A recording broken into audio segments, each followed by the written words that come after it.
Hello everyone, welcome back to my channel स्कूमिंग education classes.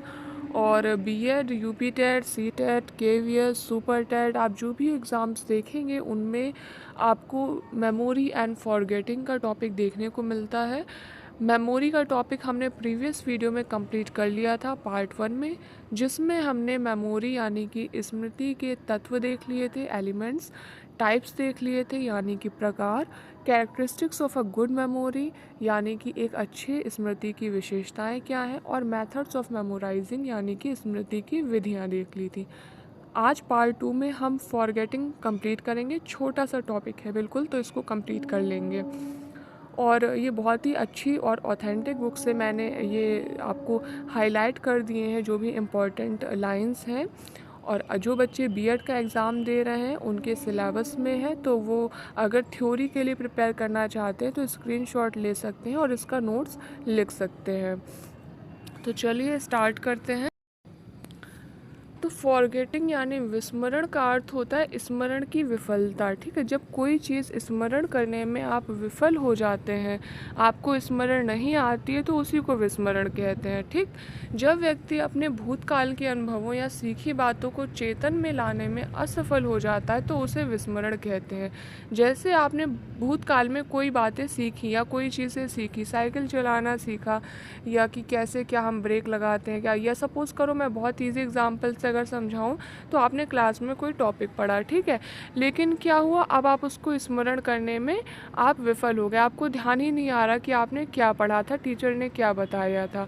तो वही क्या हो गया, फॉरगेटिंग या विस्मरण हो गया। सपोज़ आपने एग्ज़ाम से पहले पूरा सिलेबस याद किया, लेकिन एग्ज़ाम में सपोज़ आ गया क्वेश्चन कि महात्मा गांधी का जीवन परिचय लिखो। अब आपने याद किया था महात्मा गांधी का जीवन परिचय, लेकिन अब क्या हुआ, एग्ज़ाम में आप भूल गए, आपको याद ही नहीं आ रहा है। ठीक है, आपने पढ़ा था, आपने याद भी किया था, लेकिन अब वो आप प्रेजेंट में आपके चेतन मन में नहीं आ रहा है, आप उस चीज़ को याद नहीं कर पा रहे हैं, स्मरण नहीं कर पा रहे हैं। इसी को फॉरगेटिंग या विस्मरण कहते हैं। फिर है स्मरण तथा विस्मरण को प्रभावित करने वाले कारक, यानी क्या फैक्टर्स हैं जो कि मेमोरी और फॉरगेटिंग को अफेक्ट करते हैं। तो कुछ इम्पॉर्टेंट फैक्टर्स लिए हमने, जैसे कि समय अंतराल यानी कि टाइम इंटरवल। अधिगम और धारण की अवधि के बीच जितना समय अंतराल होता है, जितना ज़्यादा अधिक होता है, धारण की मात्रा उतनी ही कम हो जाती है और विस्मरण की मात्रा क्या होती है, ज़्यादा हो जाती है। जैसे कि आपने कोई चीज़ सीखी, सपोज़ आपने कोई भी एक टॉपिक सीखा, ठीक है, तो उस टॉपिक को आपने सीख लिया, लेकिन अब उसको आपके मस्तिष्क में स्टोर नहीं हो पाया। वो कहने का मतलब, वो आपने जैसे कि क्लास में टीचर ने कोई टॉपिक पढ़ाया, रविन्द्रनाथ के शैक्षिक विचार, ठीक है, रविन्द्रनाथ टैगोर जी के शैक्षिक विचार पढ़ाए, आपने सुन लिया एक कान से, आपने सिर्फ सीखा, लेकिन वो चीज़ क्या हुई, आप अच्छे से धारण नहीं कर पाए, अच्छे से समझ नहीं पाए, और फिर सीखने और धारण के बीच में एक लंबा समय हो गया, लंबे समय तक आपने उस चीज़ को नहीं सीखा, नहीं पूछा, नहीं पढ़ा, तो क्या हो गया, फिर वहाँ पर विस्मरण करने के चांसेस क्या होते हैं, बढ़ जाते हैं, यानी कि भूलने के चांसेस बढ़ जाते हैं। ठीक, तो समय अंतराल भी क्या होता है, बहुत बड़ा इफेक्ट डालता है। अधिगम मात्रा यानी कि अमाउंट ऑफ लर्निंग में क्या होता है कि अधिगम मात्रा, जितनी मात्रा में आप अधिगम करेंगे, जितना बार बार आप अभ्यास करेंगे, ठीक है, विषय वस्तु का अभ्यास जितना अधिक से अधिक बार करेंगे, उसका धारण उतना ही ज़्यादा हो जाएगा। जैसे आपने एक बार पढ़ लिया रविन्द्रनाथ टैगोर के विचार, नहीं आपको समझ में आया, नहीं आप याद कर पाए, फिर आप दोबारा पढ़ें, फिर तिबारा पढ़ें, फिर 4 बार पढ़ें, 5 बार पढ़ें, जब आप बार बार पढ़ेंगे, बार बार याद करेंगे, तो वो आपके मस्तिष्क में स्टोर हो जाएगा और उसके याद रखे के चांसेस बढ़ जाएंगे और भूलने के चांसेस कम हो जाएंगे। पाठ वस्तु की सार्थकता यानी मीनिंगफुलनेस ऑफ कंटेंट, जाहिर सी बात है कि सार्थक विषय वस्तु जो है उसका अधिगम यानी उसको आप शीघ्र तरीके से सीखते हैं, और अधिगम जितना सरल, सहज और तीव्र गति से होगा, उतना ही उसका स्मरण भी अधिक होगा, ठीक है, और विस्मरण होने का चांस कम रहेगा। जबकि अगर कोई निरर्थक विषय वस्तु है तो उसका विस्मरण अधिक तेज़ी से होगा। कहने का मतलब है, जो वस्तु आपके काम की होती है, जो टॉपिक आपके काम का होता है, आप उसको ज़्यादा याद रखने का प्रयास करते हो, बजाय उन टॉपिक्स के जो आपके सिलेबस में नहीं है, जो आपके काम के नहीं है। ठीक, तो सार्थक विषय वस्तु भी क्या होती है, एक अच्छा इफेक्ट डालती है। कितनी ज़्यादा विषय वस्तु सार्थक है, अगर वो आपके सिलेबस में है, जिस भर्ती की आप तैयारी करें, तो आप उतना ही उसको ज़्यादा अधिक से अधिक याद करने का प्रयास करते हैं, जबकि जो आउट ऑफ सिलेबस चीज़ें हैं उनको आप उतना ज़्यादा अच्छे से स्मरण रखने का प्रयास नहीं करते हैं। फिर कुछ अन्य कारक हैं इनके अलावा भी जो कि स्मृति और विस्मरण को प्रभावित करते हैं, जैसे कि स्मरण की इच्छा। जाहिर सी बात है, किसी चीज़ को आपको याद करने की जितनी ज़्यादा विल पावर स्ट्रांग होगी, जितनी ज़्यादा इच्छा होगी, वो चीज़ आपको उतनी जल्दी और उतने लंबे समय तक याद रहेगी।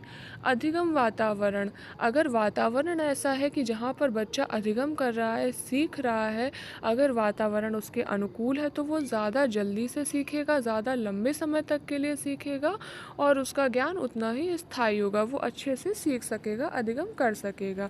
जबकि अगर वातावरण ही सही नहीं है, सपोज़ वो याद कर रहा है, किसी टॉपिक को याद करने का या पढ़ने का, समझने का प्रयास कर रहा है, और पता चले फैमिली में लड़ाइयाँ चल रही हैं, लोग एक दूसरे पर चीख रहे हैं, चिल्ला रहे हैं, या माहौल ही बहुत बुरा है, तो क्या होगा, उसको याद करने में उतनी ही कठिनाई का अनुभव होगा। मानसिक स्थिति हो गई, जैसे कि कोई मान लो मानसिक रूप से अगर कोई बच्चा या कोई व्यक्ति सीखने की स्थिति में ही नहीं है, ठीक है, अधिगम की स्थिति में ही नहीं है, अगर उसकी मानसिक स्थिति या मेमोरी में प्रॉब्लम है, कोई याद करने में ही प्रॉब्लम है, कोई भी प्रॉब्लम, कोई डिजीज़ प्रॉब्लम भी हो सकती है, कुछ मेंटल इलनेस भी हो सकती है, या कुछ ऐसे होते हैं ना बाहरी फैक्टर्स जो आपके मन को या मानसिक स्वास्थ्य को प्रभावित करते हैं, तो कोई भी चीज़ें हो सकती हैं, तो ये भी अफेक्ट डालती हैं। फिर है अभिप्रेरणा, आप जितना ज़्यादा किसी चीज़ को सीखने के लिए अभिप्रेरित होंगे, उतना ही ज़्यादा उसका स्मरण अच्छा होगा। सीखने की विधि के बारे में अगर बात करें, सीखने की विधि पर बहुत ध्यान देना चाहिए, क्योंकि विधियों से भी क्या होता है, एक सपोज़ करो कोई एक चैप्टर है, 4 पेज का चैप्टर है, उसको आप लेक्चर से पढ़ रहे हो, और उसी एक 4 पेज के चैप्टर को आपने एक कहानी की तरह सुना दिया, एक एंटरटेनमेंट की तरह, एक फ़िल्म की तरह दिखा दिया, तो वो आपको ज़्यादा याद रहती है, ठीक है। जैसे कि आप मूवीज़ देखते हो, तो मूवी में क्या होता है, स्क्रिप्ट होती है। अब आपको स्क्रिप्ट दे दिया जाए, अब हीरो की एंट्री हो रही, फिर ऐसा फिर वैसा, तो आप भूल जाएंगे, पढ़ करके उसको भूल जाएंगे। लेकिन वही अगर आपको 2-2.5 घंटे की जो मूवी है, वो स्क्रिप्ट देने की बजाय सीधे मूवी ही दिखा दी जाए, तो आपको मूवी ध्यान रहती है उस मूवी में क्या हुआ था, ठीक है। तो ये चीज़ें होती हैं कि सीखने की विधि भी प्रभावित करती है, ठीक है, आप किस विधि से सीख रहे हो। जैसे कि खेल खेल में सीखना, या कोई चीज़ करके सीख रहे हो, तो उन चीज़ों के सीखने के चांसेस और याद रखने के चांसेस ज़्यादा बढ़ जाते हैं। जो आप रटते हो उनको जल्दी भूलने के चांसेस रहते हैं, लेकिन अगर आप कोई चीज़ खेल खेल में सीख रहे हो, करके सीख रहे हो, तो वो ज़्यादा लंबे समय तक आपको याद रहता है। मादक द्रव्यों का सेवन, जाहिर सी बात है, क्योंकि ये आपके शरीर को और मानसिक स्वास्थ्य को दोनों को अफेक्ट करता है। तो जब शरीर स्वस्थ नहीं होगा, मानसिक स्वास्थ्य स्वस्थ नहीं होगा, तो जाहिर सी बात है कि आपको आपकी मेमोरी में भी प्रॉब्लम आएगी। तो ये भी क्या होता है, प्रभावित करता है स्मरण को और विस्मृति को। फिर इसके बाद क्या है, स्मरण रखने में अगर रुचि नहीं है किसी चीज़ को, ठीक है, पढ़ने में, जैसे कि अभी आप ये वीडियो तो देख रहे हो, लेकिन आपको इंटरेस्ट नहीं आ रहा है, ठीक है, जिसके अंदर इंटरेस्ट है कि नहीं, केवीएस तो निकालना ही है, पेडागोजी पूरी याद करनी ही है, तो वो उस चीज़ को ज़्यादा अच्छे से याद रखे। जिसका इंटरेस्ट ही नहीं आ रहा, वो उतना खास नहीं सीख पाएगा। जैसे कि किसी बच्चे को मैथ्स पसंद नहीं है, मैथ में इंटरेस्ट ही नहीं है, तो वो 10 कोचिंग्स के चक्कर लगाएगा, पर वो उसको अगर इंटरेस्ट नहीं है, वो सीखने चाहता ही नहीं, उसका मन ही नहीं लग रहा, तो वो नहीं सीख पाता, या सीख भी लेता है तो वो भूल जाता है, ठीक। तो रुचि होना ना होना भी प्रभावित करता है स्मृति और विस्मरण को। रुचि है तो स्मृति पर ज़्यादा इफेक्टिव होगी और प्रभावी होगी, और अगर रुचि नहीं है किसी चीज़ को सीखने में, तो वहाँ पर विस्मरण प्रभावी होगा। कुछ संवेगात्मक दशाएं भी होती, जैसे भय हो गया, क्रोध हो गया, स्नेह हो गया। जैसे अधिक भय दिखाओ बच्चों, कहते हैं ना कि ज़्यादा डराएं। कई बार क्या होता है, बच्चों को आ भी रहा हो, लेकिन टीचर इतना डरा करके पूछता है कि बच्चा आधा भूल जाता है। मतलब टीचर ने क्वेश्चन पूछा और बच्चा मान लो बीच में कहीं अटक गया और टीचर ने डांट दिया, तो उसको आता भी होगा तो वो भूल जाएगा, ठीक है। वो क्या होता है, भूल जाता है कि क्या था, कहानी क्या, बीच में वो अड़ जाता है, ठीक है।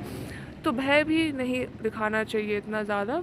तो संवेगात्मक दशाएं भी प्रभावित करती। क्रोध हो गया, जैसे लोगों का क्रोध करना, बार बार आप बच्चे पे चीख रहे हो, चिल्ला रहे हो, तुम्हें कुछ नहीं याद हो सकता, तो उसको थोड़ी डिस्टर्बेंस होती है, तो उससे भी उसकी स्मृति प्रभावित होती है, क्योंकि उसके माइंड में वही चीज़ें चल रही होती हैं।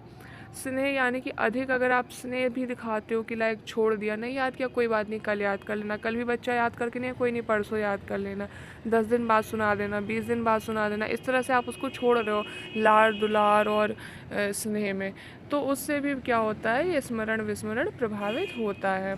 कोई मानसिक रोग है, मानसिक द्वंद्व है, ठीक है, या सीखने की विधि हो गई, ये सारी चीज़ें क्या होती है, प्रभावित करती हैं। सक्रिय विधि से सीखा ज्ञान अधिक समय तक स्थायी रहता है। सक्रिय विधि के अंदर क्या आता है, अनुभव से सीखना, करके सीखना। सक्रिय मतलब क्रिया, क्रियाशील, जहाँ पे छात्र क्रियाशील हो, खुद करके सीख रहा हो, ठीक है। तो जब छात्र क्या है, करके सीखता है, तो वो ज्ञान अधिक समय तक स्थायी होता है। जबकि क्या होता है, निष्क्रिय या रटंत विधि से सीखा, टीचर आया, उसने एक बोरिंग सा लेक्चर दिया, आपको 6 पेज का नोट लिखवा दिया, आप घर गए, आपने 6 पेज के नोट का रट्टा मारा, तो वहाँ पर क्या होता है, विस्मृति का चांस ज़्यादा हो जाता है। तो विस्मरण में सिर्फ इतना ही है। जो बच्चे बीएड की तैयारी करें वो इसका स्क्रीनशॉट ले लें अगर आप थ्योरी लिखना चाहते हैं। और इसके अलावा जो भी बच्चे बीएड की तैयारी करें या फिर एमएड की तैयारी कर रहे हैं और एग्ज़ाम, क्योंकि अब ज़्यादा समय नहीं बचा है, अभी से आप पढ़ेंगे क्योंकि काफ़ी लंबा सिलेबस है और इतना ज़्यादा बीच में टाइम नहीं मिलता है, 1 या 2 दिन का गैप होता है एग्ज़ाम्स के बीच में। तो अगर आपको कोई टॉपिक नहीं मिल रहा है बीएड और एमएड वाले बच्चों को आपके सिलेबस के अंदर का, तो आप मुझे टॉपिक कमेंट कर सकते हैं, मैं कोशिश करूँगी आपको वो टॉपिक की वीडियो प्रोवाइड करने का। तो इसके अलावा अगर कोई बच्चे एमएड के हैं जो कि रिसर्च कर रहे हैं, तो आफ्टर 10 to 12 डेज़ या मैक्सिमम 15 डेज़ मैं रिसर्च की proper videos from start to end, कि कैसे क्या फ़ाइल बनाना है, बिल्कुल बेसिक से स्टार्ट करके, मतलब कह सकते हैं ए से स्टार्ट करके जेड तक आपको बताऊंगी। आफ्टर 15 डेज़ आपको ये वीडियोस मिलने लगेंगी और अभी थोड़ा सा वीडियोस में एक टाइम लगता है, फिर आपको वीडियोस जो है एक रेगुलर इंटरवल पर मिलती रहेंगी। तो अगर आप एमएड में रिसर्च करना चाहते हैं या फिर कर रहे हैं, तो आप चैनल को लाइक शेयर और सब्सक्राइब कर सकते हैं, जो भी बच्चे बीएड और एमएड कर रहे हैं। इसके अलावा बेल आइकन ज़रूर प्रेस कर दीजिए, जैसे ही मैं कोई न्यू वीडियो अपलोड करूँगी आपको उसका नोटिफिकेशन मिल जाएगा। So all the very best, thanks for watching.